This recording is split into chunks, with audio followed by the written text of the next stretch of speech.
Boa tarde a todos. Meu nome é Adriana Coracini Tonasso de Proença. Eu sou médica infectologista aqui do Hospital das Clínicas da Universidade de São Paulo. Eu sou médica do grupo de infecção e imunodeprimidos aqui do hospital e é um prazer, em nome de toda a equipe do Falando de Lúpus, contar com todos os nossos seguidores aqui agora.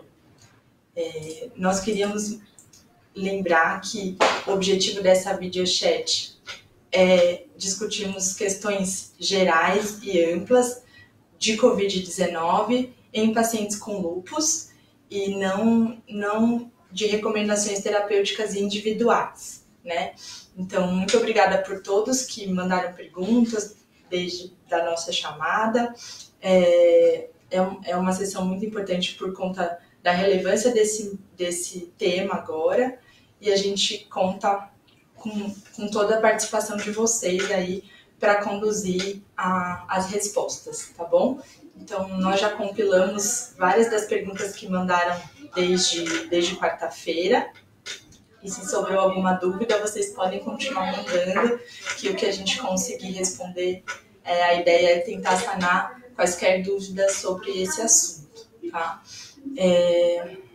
Então, eu queria começar falando da Covid-19, primeiro, numa forma geral.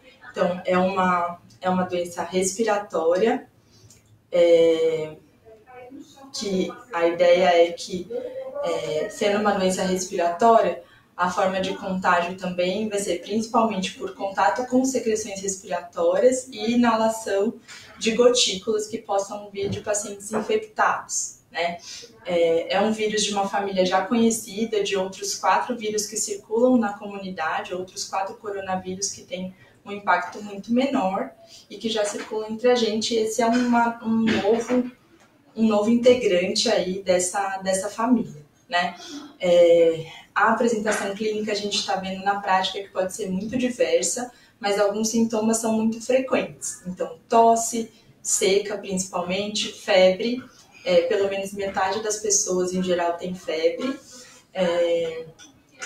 eventualmente coriza, pode aparecer dor no corpo, dor de cabeça, dor nas articulações. Então, a gente percebe que também são muitos sintomas comuns às doenças reumatológicas e alguns comuns ao lúpus, quando pacientes em atividade, e daí a importância sempre de fazer essa diferenciação também.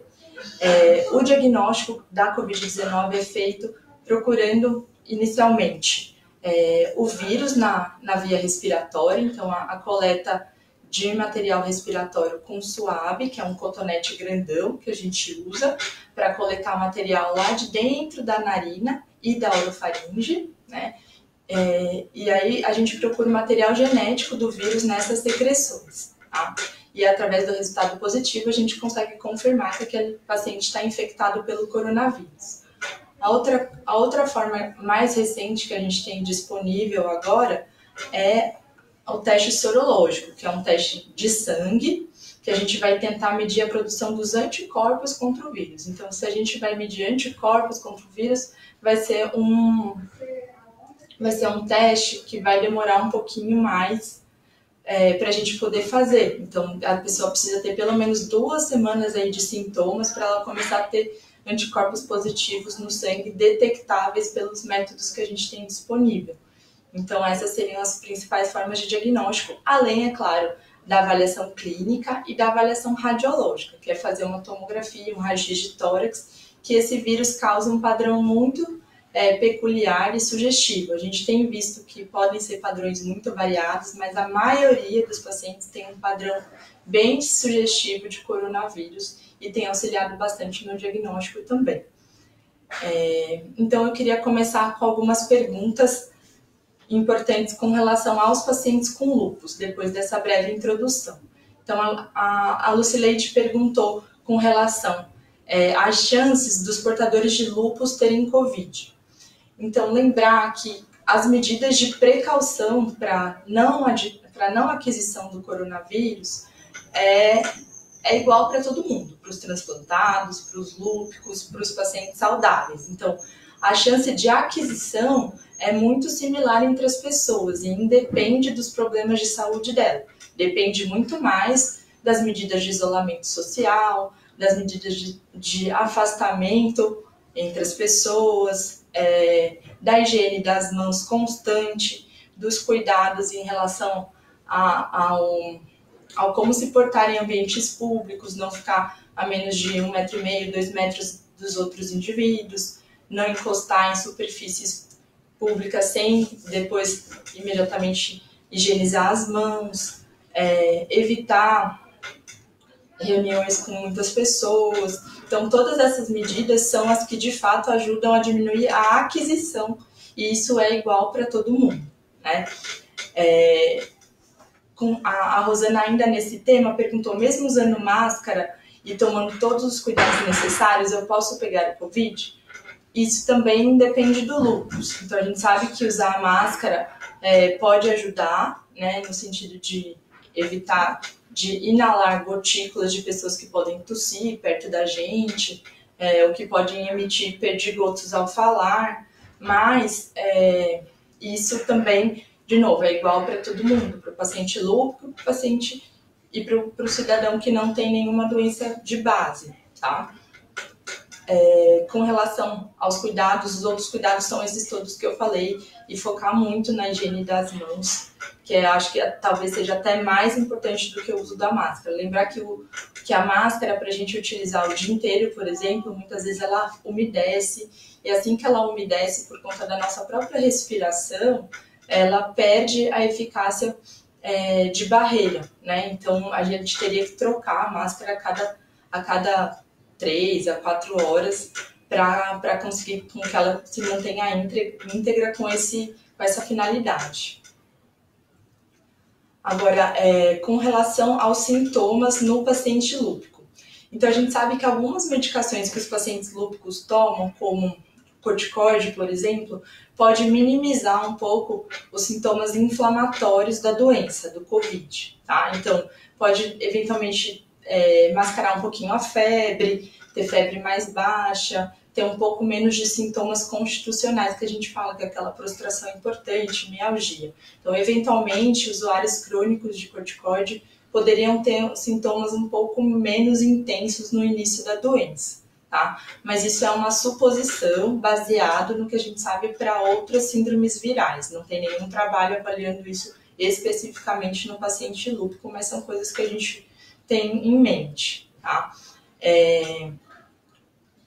Os medicamentos do lúpus, a Jennifer perguntou sobre os medicamentos do lúpus, se eles podem encobrir os sintomas de COVID. Então, é exatamente isso que eu falei. Em especial o corticoide, acho que seria o maior candidato aí a interferir. A azatioprina, hidroxicloroquina, o micofenolato, todos esses não teriam um impacto tão direto na manifestação dos sintomas exclusivamente, tá? Com relação aos cuidados, a Juliana perguntou, vocês me responderam uma pergunta, mas queria saber sobre os cuidados sobre o coronavírus que eu tenho que ter como um paciente lúpico. Então, como eu já falei, são os mesmos cuidados de todo mundo, e lembrar que quanto mais alta a sua dose de corticoide, quanto maior a associação de imunossupressores, então se você toma micofenolato com corticoide, azatioprina com corticoide, então as associações tendem a ser um pouco mais imunossupressoras. Então, para esses pacientes, sociedades internacionais têm recomendado um isolamento mais estrito, tá? Um isolamento mais importante e rígido em relação ao convívio social fora de casa, tá? Então, as pessoas que são mais imunossuprimidas teriam que tomar mais cuidado com relação às formas de contágio, mas que são as mesmas: lavagem de mãos, evitar aglomerações, manter o distanciamento social, todas essas que a gente já comentou.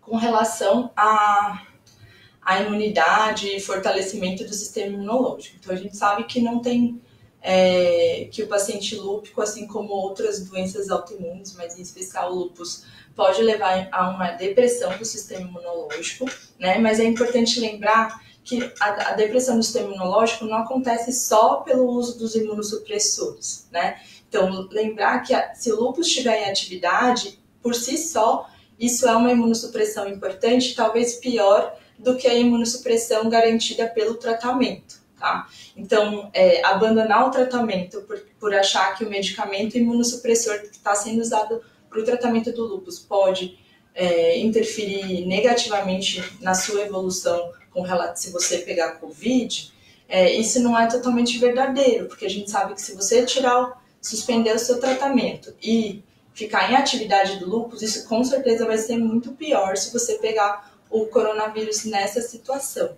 tá? Então, é uma balança que vocês têm como pacientes acertarem com seus médicos qual é o mínimo de imunossupressão que eu preciso para manter meu lúpus em remissão, ou seja, sem atividade, mas também não tentar minimizar os excessos de imunossupressor que possam aumentar o seu risco de ter uma doença mais grave se você eventualmente entrar em contato com o coronavírus, tá? Então, acho que isso é bem importante. O Jonatas perguntou, faço uso de azotiloprina, prednisona. Esses medicamentos podem abaixar a imunidade? Podem, mas se você parar de tomar e o seu lúpus entrar em atividade, isso vai ser muito mais imunossupressor, vai ser muito pior para a sua imunidade do que se você tomar as doses corretas e tentar sempre otimizar com o seu médico a menor dose possível que te mantenha bem sem atividade do lúpus, tá? Quem tem lúpus faz parte do grupo de risco? Então, a Fabiana Lopes perguntou isso e outras pessoas também. Então, vamos lá.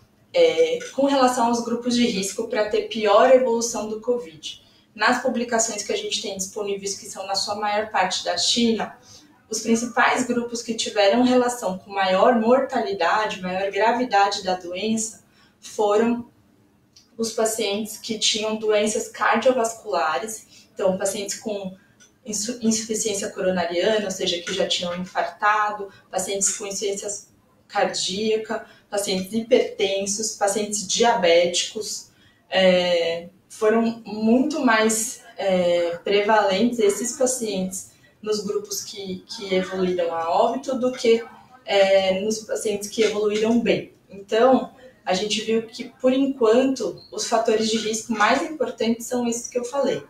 Os pacientes lúpicos ou com outras doenças reumatológicas não têm sido muito citados nesses trabalhos.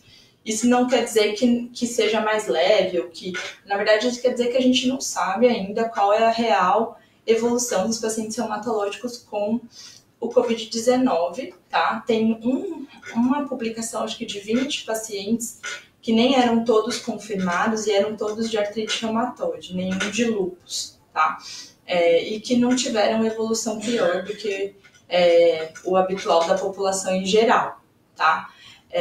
Lembrar que, então, aqui a gente ainda não tem essa resposta, se pacientes com lúpus evoluiriam pior do que a população em geral se infectados pelo coronavírus, pelo novo coronavírus, tá? Então, a gente imagina que pacientes imunossuprimidos, no geral, sejam pacientes de risco para pior evolução, baseado no que a gente sabe de outras infecções virais, tá? Mas especificamente do coronavírus, a gente ainda não tem essa resposta, mas muitos grupos no Brasil e fora do Brasil estão atrás dessa resposta e estão desenvolvendo trials para a gente responder essa pergunta. Qual o risco do paciente com lúpus ter forma grave de Covid? Então, é isso que eu falei. Uma coisa importante de lembrar nesse sentido pacientes que já tenham alguma lesão prévia pelo lúpus, ou seja, tem uma lesão renal, tem uma lesão no pulmão, tem uma lesão em algum órgão já pela doença crônica, óbvio que esse órgão vai ficar um pouquinho mais sujeito a ter complicações durante o coronavírus, durante uma infecção pelo novo coronavírus, tá? Mas isso é o que a gente imagina, baseado também nessas outras comorbidades que a gente tem visto que tem uma relação com maior mortalidade. Tá? Então, pacientes com insuficiência renal crônica, pacientes com pneumopatias crônicas, todos esses, seja pelo lúpus ou por outras doenças, podem ter uma evolução um pouco pior. E para esses pacientes também, sociedades internacionais de saúde chamam a atenção de super fazer as medidas de isolamento, tá? Então, para esses pacientes em especial, as medidas de isolamento são muito importantes. Com relação à Paty, que perguntou sobre a questão da trombose. Ela já teve trombose venosa profunda e já teve embolia pulmonar. O que ela deve fazer, ou se ela tem um risco de ter algo mais grave com coronavírus. A gente tem visto, isso são publicações mais recentes e pequenas ainda, é uma experiência nova, tá? Mas que eventualmente a Covid-19, a doença causada pelo SARS-CoV-2, é de alguma forma pró-trombótica, ela favorece tromboses por algum motivo relacionado à lesão causada pelo vírus, tá? Então, esse mecanismo ainda está sendo estudado, mas tem sido observado esse aumento do risco trombótico. E por conta disso, protocolos de anticoagulação têm sido discutidos. Quem já teve embolia pulmonar e trombose venosa e já é anticoagulado, já estaria até tratado para isso, e caso adquira o novo coronavírus, a gente teria que discutir individualmente aí a melhor conduta, mas o fato de já estar anticoagulado por hora não aumenta o risco de ter uma forma grave, tá? O Alexandre Costa perguntou, tem lúpus controlado e tomou só Plaquenil, e toma só Plaquenil habitualmente. Tem todos os cuidados necessários com Covid com relação ao isolamento. O risco dele é muito alto?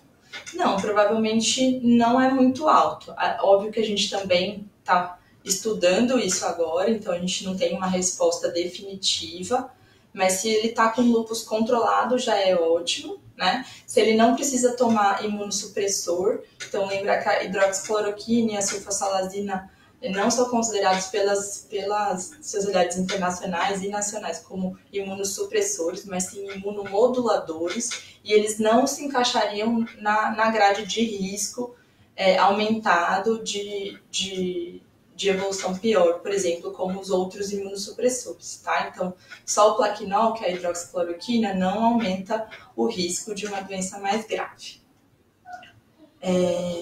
Você acha que a Vanessinha Costa perguntou, doutora Adriana, você acha que por nós termos lúpus, a taxa de mortalidade é maior com relação ao Covid-19?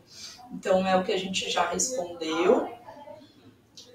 Caso seja contaminado, então a Kemi perguntou quem tem distúrbio ventilatório ocasionado pelo lúpus, então aquilo que a gente falou, se você já tem uma lesão de órgão-alvo pelo lúpus, inspira mais cuidado, sem dúvida, ainda mais que o pulmão em específico é o principal órgão acometido pelo SARS-CoV-2.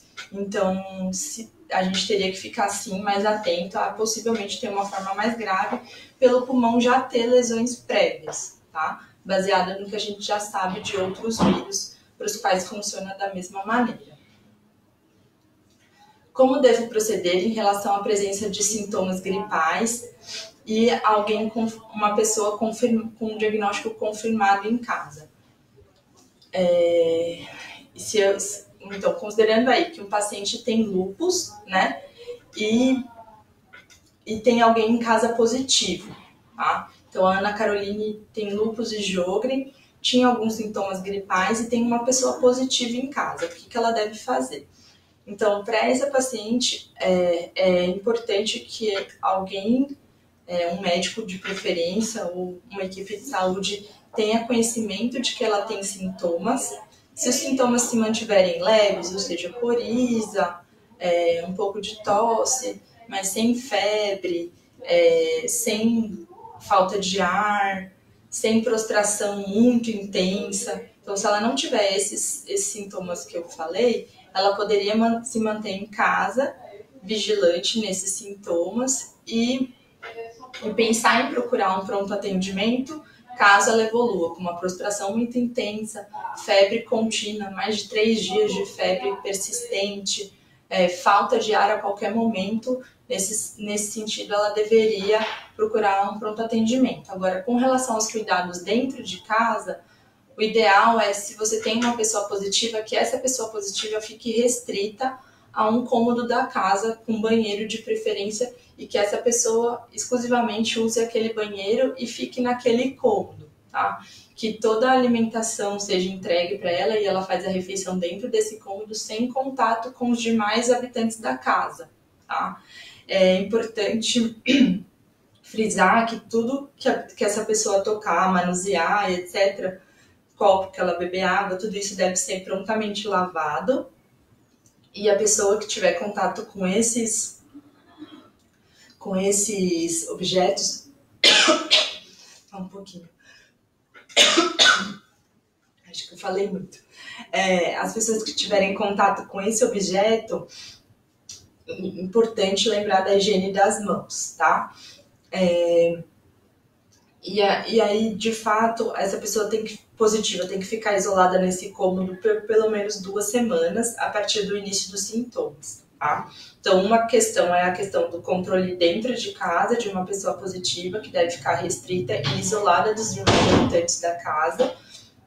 E a outra questão é essa contactante, que é lúpica e com Sjögren, que tem sintomas gripais, tem que ficar atenta aos seus sintomas e saber procurar a emergência no momento que é necessário, tá?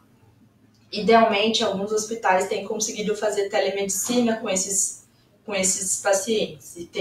E aqueles que não têm tanta gravidade a ponto de ficar internado são monitorados dia a dia por telefone, por videochamadas, para checar se está tudo bem, se a evolução continua ok, tá? Então, lembrar então de procurar a emergência. Acho que os principais elementos para se prestar atenção é febre persistente, mais de 3 dias, falta de ar e uma prostração muito intensa, uma inapetência muito intensa, que a pessoa não esteja conseguindo comer o suficiente nem se hidratar adequadamente, tá? Quando posso retornar ao trabalho? Então, a Ana Clemente perguntou que ela testou positiva e ela gostaria de saber se volta a trabalhar, uma vez que ela ainda está com tosse e essa tosse ainda pode transmitir o vírus a alguém. Então, aqui, como que funciona isso atualmente? O padrão é que a partir do 14º dia, provavelmente as pessoas não excretam mais o vírus de uma forma infectante. Então, eles não excretam partículas de vírus que consigam infectar a outra pessoa, tá? Mas o que se tem sido um consenso entre os médicos e as sociedades médicas é que provavelmente a gente deve não levar em conta só esse número estanque de 14 dias, mas sim acompanhar a evolução dos sintomas. Então, algumas pessoas a gente tem visto que passam um pouco dos 14 dias com sintomas. E para essas pessoas, provavelmente a gente se deva basear na ausência de sintomas, além dos 14 dias, para que ela volte a trabalhar. Então, pelo menos 3 dias assintomáticos para poder voltar ao convívio normal, além de ter pelo menos 14 dias do início dos sintomas. Então, seriam os 2 critérios que por hora a gente teria que levar em consideração. Ter pelo menos 2 semanas do início dos sintomas e 3 dias sem sintomas seguidos, tá? O uso da hidroxicloroquina protege do Covid? Então, aqui muitas pessoas perguntaram sobre a hidroxicloroquina. Eu vou ler algumas das perguntas, mas a gente vai discutir esse tema amplamente baseado nessas perguntas também. Então, a Roberta perguntou: boa noite, tenho ouvido nesses últimos dias que como sou portadora de lúpus e faço uso da hidroxicloroquina há 4 anos, que eu estou livre do Covid. Isso é verdade? A Gabriela perguntou também: portadores de lúpus que tomam cloroquina frequentemente há anos têm mais risco? Tem mais ou menos risco de contrair o Covid? Então, várias pessoas perguntaram sobre isso, tá? O Luiz, a Domingas, a Heloísa Pereira, todos perguntaram bem parecido com relação a isso. Então, vamos lá, da hidroxicloroquina. A hidroxicloroquina é uma droga utilizada para o lúpus há muito tempo, e ela tem propriedades antivirais que já foram estudadas para vários vírus, tá? Então, vários vírus já se tentou usar a hidroxicloroquina a partir de testes in vitro que foram bem sucedidos, mas que não necessariamente se traduziram em um sucesso clínico, ou seja, para uso na prática clínica mesmo. Então, o coronavírus é mais uma dessas tentativas, né? E o debate na literatura médica é muito intenso nesse momento com relação à real eficácia da hidroxicloroquina nesse sentido. Existe sim a postulação dessa hipótese de que provavelmente a ação prolongada intracelular nas células de defesa e nas células do epitélio da hidroxicloroquina levariam a uma dificuldade do vírus em se multiplicar, e essa hipótese está sendo testada em alguns trabalhos, tá? Mas esses trabalhos não têm resultado ainda, então a gente não consegue responder essa pergunta.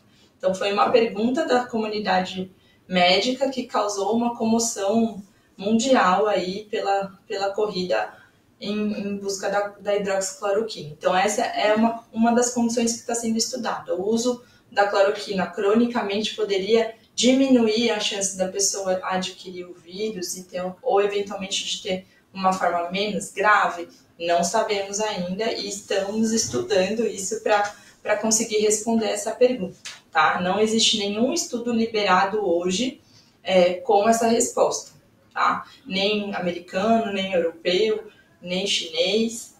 A outra vertente será que a hidroxicloroquina serviria para o tratamento da Covid-19, da infecção pelo SARS-CoV-2? Não sabemos também. Alguns trabalhos tiveram desfechos favoráveis, outros trabalhos tiveram desfechos não favoráveis, e são todos trabalhos com problemas metodológicos importantes, tanto os que foram a favor, quanto os que foram contra o uso da hidroxicloroquina na prática clínica para o tratamento da Covid. Então, trabalhos maiores e com rigor metodológico maior estão em curso nesse momento, e eu acredito que nas próximas semanas a gente deva ter mais respostas com relação a isso. Até o momento, o uso é experimental. Tá? Vamos ver outra pergunta. Então, toma hidroxicloroquina há 32 anos, acho que é isso que a gente acabou de dizer. Também tem o lúpus, toma hidroxicloroquina há 3 anos. Quem já usa hidroxicloroquina há muito tempo, o corpo reage diferente, protege mais, ou a costume não tem eficácia? Então, acho que é isso que a gente discutiu agora. A gente não tem ainda como resolver isso, como a gente tem visto, não tem comprovação, embora com um resultado positivo de alguns trabalhos que tiveram problemas metodológicos importantes, muitas nações optaram por tentar um uso compassivo, uma vez que é uma doença que potencialmente grave, potencialmente fatal, e que na linha de frente alguns médicos tentaram utilizar a hidroxicloroquina pela ampla experiência já nos pacientes com lúpus e outras doenças reumatológicas que usam cronicamente e não tem tantos eventos adversos como outras medicações que poderiam ser potencialmente terapêuticas para o coronavírus. Mas a gente sabe que a hidroxicloroquina tem eventos adversos, né? E que isso deve ser monitorizado durante as pesquisas e uso em pesquisas para os pacientes com Covid. Então, a hidroxicloroquina, a Beth perguntou, reduz a mortalidade por Covid? Isso é o que a gente está tentando ver nos trabalhos e por hora não tem um consenso de que a hidroxicloroquina reduz a mortalidade. Qual o tratamento do Covid? Então, se um paciente com Covid um paciente com lúpus, tiver Covid, o que a gente vai fazer? Então, a princípio, a ideia é que na vigência de uma infecção viral, como o coronavírus, a gente tem que discutir com o médico da paciente suspender algum dos imunossupressores durante o período mais crítico da Covid, tá? Eventualmente o corticoide possa ser mantido em dose baixa, mas outros imunossupressores a gente teria que discutir caso a caso a suspensão deles durante a doença mais aguda, como a gente faz em outras infecções virais. Além disso, a gente teria que ficar mais atento se o paciente já tem alguma disfunção de algum órgão pelo lúpus, né, para dar um suporte para isso durante a fase de maior atenção aí da Covid, que são as primeiras 2 semanas, em especial a partir do final da primeira semana, que é quando os sintomas classicamente podem se agravar, tá? Mas essas condutas são bem individualizadas e vão depender muito da intensidade dos sintomas, tá? Então, não necessariamente por ter lúpus você vai ter uma forma mais grave, não é isso que a gente tem visto nos trabalhos por hora, mas os números são muito pequenos de pacientes com doença reumatológica incluída nesses trabalhos, então a gente precisa de um pouco mais de tempo e mais publicações para a gente conseguir ter melhor ideia disso, tá? Não tem nenhuma medida adicional que o paciente lúpico possa fazer para se proteger da Covid-19. Durante a infecção, por exemplo, se o paciente quiser, ele pode discutir com o seu médico assistente se ele toma uma dose 3 vezes por semana de cloroquina, se eles vão querer aumentar para uma dose diária. Isso tudo são condutas individuais e que devem ser discutidas com o médico de segmento, tá? Mais uma pergunta da cloroquina que a gente já respondeu. Então, a questão da dosagem, que a Kelly perguntou, acho que é isso que a gente falou agora. Eventualmente, tem pacientes que tomam 3 vezes por semana, mas lembrar que as doses são individualizadas para o peso e para a função renal de cada paciente. Então, as doses para o lúpus, né? Então, aumentos de dose ou mudanças de dose têm que ser discutidas com o médico assistente, tá? A outra pergunta na ausência de cloroquina, se eu não encontrar cloroquina nas farmácias, o que nós podemos fazer? Então, está voltando o abastecimento, tá? Em pequenas quantidades, mas está voltando o abastecimento. Lembrar que passou a ser uma medicação de controle especial, como antibiótico, por exemplo. Então, eventualmente, com esse maior controle, os pacientes com lúpus possam voltar a comprar normalmente, uma vez que não vai ser vendido mais para qualquer pessoa que chegue na farmácia pedindo cloroquina. E a outra alternativa é que pode ser manipulada também. Então, farmácias de manipulação podem manipular com a prescrição médica para que os pacientes com lúpus não fiquem sem seu medicamento de uso contínuo. Com relação às dúvidas sobre os eventos adversos. Então, a Vivian Flores, de Santana do Parnaíba, perguntou, paciente tem lúpus há 23 anos, síndrome antifosfolípide e teve um AVC, graças a Deus está bem, e toma hidroxicloroquina. Já ouvi dizer que pode cegar, é verdade?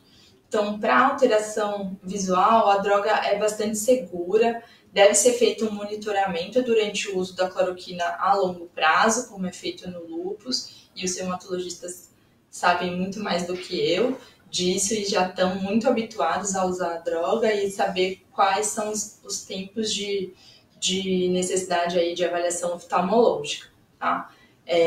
Óbvio que a ideia é que se evite doses muito altas, que se individualize as doses para cada paciente, como já é feito, né? E o risco de toxicidade se inicia a partir de 5 anos de uso dessas toxicidades crônicas, né? Como a maculopatia da cloroquina, que é essa alteração visual que a nossa seguidora comentou. E pessoas com alterações hepáticas, alterações renais, com certeza devem tomar mais cuidado, mas isso os reumatologistas também estão cansados de saber e manejam muito bem, tá? Algumas dúvidas sobre vacinas que a gente achou bem importante comentar.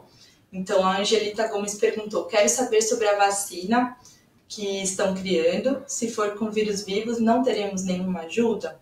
Então, vamos lá. Tem muitas vacinas em desenvolvimento, tá? Algumas de vírus vivos, sim, algumas não, tá? Então, tem vacinas de subunidade, vacinas intradérmicas que não são de vírus vivo e que se de fato derem certo, forem eficazes e seguras, poderão ser uma ótima alternativa para os pacientes imunossuprimidos, nos quais a gente tem um pouco, na verdade, nos quais as sociedades e toda a comunidade científica não orienta que seja feito de forma ampla vacinação com vacinas de vírus vivo, né? Então, como sarampo, cachumba e rubéola, a própria febre amarela. Então, são vacinas de vírus vivo que têm uma certa restrição a depender do tanto de imunossupressor utilizado pelo paciente lúpico, por exemplo. Mas, para o coronavírus, estão em desenvolvimento tanto vacinas de vírus vivo quanto vacinas de subunidade proteica ou de RNA envolto em lípide, então é material genético envolto em lípide, eventualmente a outra alternativa são pequenos açúcares que podem ser inoculados via intradérmica na forma quase de um band-aid, que está sendo desenvolvido também, mas a gente ainda não tem avaliação de eficácia de nenhuma das vacinas, tá? Mas provavelmente a gente deve ter alguma opção para imunossuprimidos, sim, uma vez que tem, com certeza, mais de 20 vacinas diferentes sendo desenvolvidas no mundo, tá? Algumas já recrutando pacientes, algumas já sendo testadas em humanos. Com relação... Então, provavelmente, as vacinas que não forem de vírus vivos, todos os pacientes com lúpus poderão tomar. Tenho lúpus há 20 anos, tomo hidroxicloroquina, a Dina perguntando, 20 mg de corticoide, não tenho tomado vacina de gripe. Isso pode influenciar, no caso de eu pegar Covid-19, estou com risco mais elevado? Então, não. Lembrar que a vacina de gripe é uma vacina contra o vírus influenza. Então, são 3 ou 4 subtipos, depende da vacina, de vírus influenza. Influenza A, influenza B e seus subtipos, tá? Então, a vacina de influenza vai proteger contra a infecção pela influenza, tá? Não tem nenhuma proteção cruzada ou nenhuma proteção ampliada aí para o Covid. Então, a ideia da gente intensificar a vacinação esse ano em especial é porque a gente sabe que a influenza pode gerar casos graves em pacientes imunossuprimidos, por exemplo, como os pacientes lúpicos. E a gente quer, se possível, diminuir ao máximo a quantidade de pacientes procurando o hospital nesse momento por quadros respiratórios graves, porque os hospitais já estão sobrecarregados com o atendimento do Covid. Então, se a gente consegue diminuir os casos graves de influenza, a gente melhora por um momento aí o atendimento aos pacientes com Covid-19, tá? Porque aí sobram mais leitos para a gente atender o Covid e não tem aí mais um agente infeccioso causando síndrome respiratória aguda grave junto com o Covid. Então, a ideia da vacinação de influenza é proteger contra a influenza, diminuindo casos graves e sobrando mais leitos para a gente atender Covid. Quais vacinas podemos tomar? A Fabiana perguntou. Então, isso também é uma questão muito particular de cada paciente, de cada esquema de imunossupressão. Alguns esquemas de imunossupressão permitem a tomada de algumas vacinas e alguns esquemas não. Então, é muito individual, mas as vacinas sem vírus vivo, em geral, são bem-vindas. Então, a atualização das vacinas de tétano, hepatite B, todas essas são importantes, mas neste momento que nós estamos em isolamento social, em distanciamento, o ideal é a gente não procurar os postos de saúde, a não ser que a gente tenha queixas respiratórias, e deixar para atualizar o resto da carteira de vacinação depois que a epidemia já estiver mais sob controle. A Regina perguntou, tomei a vacina da gripe, dá alguma reação para quem tem lúpus? A vacina da pneumonia é indicada também? Então, a vacina da gripe é indicada pelo motivo que a gente já discutiu. A reação é igual à vacina de gripe de todos os anos, tá? Não tem nenhuma mais específica, não tem nada de diferente esse ano, é uma vacina bem parecida com a dos outros anos, pode dar uma febrinha em alguns pacientes, algum grau de prostração e dor local, no local da aplicação, mas fora isso, sem sem nada de diferente em relação aos outros anos.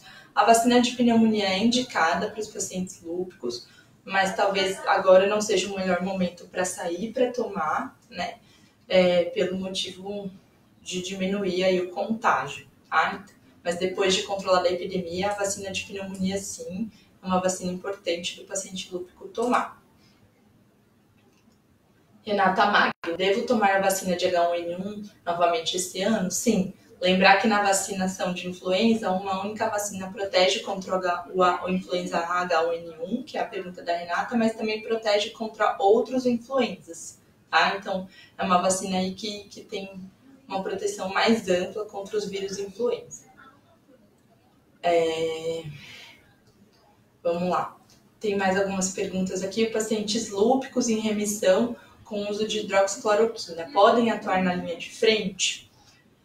É uma pergunta difícil, mas eu acho que é importante saber se você tem EPI disponível e um ambiente adequado de trabalho. Se o paciente eventualmente tiver com lúpus bem controlado, tomando só hidroxicloroquina, sem necessidade de imunossupressor, eu não veria problema em manter a atividade de trabalho desde que você tenha disponível os equipamentos de proteção individual adequadamente. Tá? Então, eu não tenho lúpus, não tenho nenhuma doença imunossupressora, estou trabalhando na linha de frente já há pelo menos 4 semanas, vendo pacientes diariamente, e não me contaminei. Tenho vários colegas que se contaminaram, mas por incrível que pareça, eram colegas que não estavam tão na linha de frente, mas estavam na parte mais administrativa dos bastidores. Então, muitas vezes, na linha de frente, a gente toma cuidado, a gente tem EPI, a gente faz as coisas direitinho e, eventualmente, no momento que a gente relaxa do contato social, é que a gente acaba se contaminando. Então, acho que trabalhar com um profissional de saúde, desde que você siga as regras direitinho, não é um problema se você não toma imunossupressor, enfim, não tem um risco maior aí de fazer uma infecção mais grave. Eu acho que, então, a gente podia resumir tudo que eu falei. Então, lembrar que a Covid-19 é uma doença respiratória que tem manifestações fora também do sistema respiratório. A ideia é de que, sendo uma doença respiratória, mas com manifestações podem ser gastrointestinais, pessoas podem ter manifestações sistêmicas e que podem eventualmente até confundir com atividade lúpica. Tá? Então, por isso que é muito importante a manutenção das medicações dos pacientes lúpicos, eles mantenham-se tomando as suas medicações de uso contínuo para manter a doença sob controle, porque isso pode ser uma proteção muito importante, manter a doença sob controle. Tá? Lembrar das medidas para prevenir, então, de adquirir o coronavírus, que são as medidas de distanciamento social, lavagem intensa das mãos, higiene da tosse, o uso de máscaras quando indicado, principalmente pelas pessoas que estiverem sintomáticas, para não transmitirem para outras pessoas, evitar locais aglomerados, preferir ficar em casa por enquanto, porque a situação não está sob total controle. Eu acho que se o Brasil conseguiu esse controle que a gente está tendo agora, de conseguir atender as pessoas de forma digna, é porque a gente começou uma quarentena cedo. Mas isso não quer dizer que os hospitais estão vazios agora, pelo contrário, a gente está tendo bastante trabalho e a gente quer continuar tendo o trabalho que a gente dê conta de atender. Então, eu acho que para os pacientes imunossuprimidos isso é ainda mais importante, ficar em casa, tá? A outra questão importante vamos ter uma vacina, mas vamos ter que esperar um pouquinho. Então, vai ser a melhor forma de prevenção, provavelmente vai ser a vacina. Não temos tratamento eficaz comprovadamente até o momento, mas várias medicações estão em estudo, então é possível que nos próximos meses a gente tenha novidades. Isso vai ser mais importante ainda para o paciente lúpico e para o paciente imunossuprimido, que pode desenvolver sintomas mais graves. Lembrar dos sintomas mais graves que devem levar todos os pacientes a procurarem pronto-socorro, que é a falta de ar, a febre persistente, a prostração intensa ou não conseguir controlar os sintomas. Muitos pacientes têm muita náusea, não conseguem se hidratar adequadamente em casa, ou diarreia, a gente tem visto também com desidratação. Então, é importante saber quando procurar o atendimento médico baseado nesses sintomas de alarme e falta de ar, tá? Uma vez tendo o paciente lúpico, fez tudo direitinho, mas de alguma forma ele pegou o Covid-19. Não se desespere, a maioria das pessoas evolui bem. Eu acho que a comunidade médica também sabe tratar melhor. A gente tem uma curva de aprendizado aí do começo da epidemia até agora. Então, acho que a gente consegue fazer um tratamento mais adequado a cada dia, né? E lembrar que a maioria consegue ir super bem, a minoria precisa internar e quem interna também está conseguindo sair bem, mas que é uma doença que demora a melhorar, tá? O manejo da imunossupressão deve ser discutido no momento que for infectado, então daí a gente tem que discutir a imunossupressão. Provavelmente não vai ser possível manter todos os medicamentos a depender do que o paciente toma, e aí a gente tem que entrar em contato com o médico assistente, o médico reumatologista assistente do paciente, para discutir o manejo da imunossupressão nesse momento, e o retorno gradual depois de controlar a doença para não deixar o lúpus entrar em atividade também, tá? Fiquem calmos, estamos todos dando conta e foi um prazer estar aqui em nome do Falando de Lúpus. Acho que essa foi uma das primeiras lives aqui no Face. Então, gostaria de agradecer bastante a participação ativa de vocês hoje e as perguntas que ficarem, a equipe do Falando de Lúpus vai respondê-las em breve, tá bom? Um abraço a todos e até a próxima!